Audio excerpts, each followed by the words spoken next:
ഭയങ്കരമായ എക്സ്പ്ലനേഷൻസ് ആണ്. നികഷ്ട ജീവി, മറ്റേ ഒരാള് നിങ്ങളുമായിട്ട് ഐഡിയോളജി ഇല്ല എങ്കിൽ എല്ലാ കാര്യങ്ങളും പുള്ളി ചെയ്യുന്ന എല്ലാ കാര്യങ്ങളിലും നിങ്ങൾ ഹേട്രഡ് മാത്രം, പകയും വിദ്വേഷവും മാത്രം വെച്ച് പുലർത്തരുതെന്ന് ഒരു അഭ്യർത്ഥനയുണ്ട്. ഇതിനു മുമ്പ് ഒരുപാട് തവണ ആളിങ്ങനെ കൈ കഴുകി അല്ലെങ്കിൽ കൈ തുടച്ചിട്ടൊക്കെ ചെയ്തിട്ടുണ്ട്. ഞാനിപ്പോ അവിടെ ഈ വീഡിയോയിൽ ഞാനുണ്ട്. ഞാനാണ് ആ കുപ്പി കൊടുക്കുന്നത്. സത്യത്തിൽ അത് മാനേജറായിട്ടുള്ള സിനോചേട്ടന്റെ അടുക്കെയാണ് പുള്ളി ചോദിച്ചത്. കാരണം ആ കേക്ക് കട്ടിയുന്നതിന് മുമ്പ് ഹാൻഡ് വാഷ് ചെയ്യണമെന്നുള്ളൊരു സംഭവം കൊണ്ടാണ് തന്നെയാണ് അത് ചെയ്തത്. പക്ഷെ ആ വീഡിയോ കാണുമ്പോ ഏതൊരു സാധാരണക്കാരാണ് തോന്നുന്നത് തെറ്റായിട്ട് തോന്നുന്നുണ്ടോ?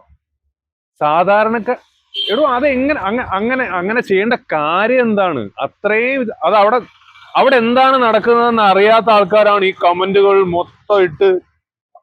ആ അമ്മയൊക്കെ എന്ത് സന്തോഷത്തോടു കൂടിയാണ് പോയെന്നറിയോ? ആ അമ്മയെ അറിയാവോ നിങ്ങൾക്ക് പേഴ്സണലി?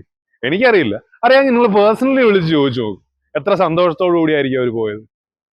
ഞാനവിടെ ഉണ്ടായിരുന്നു.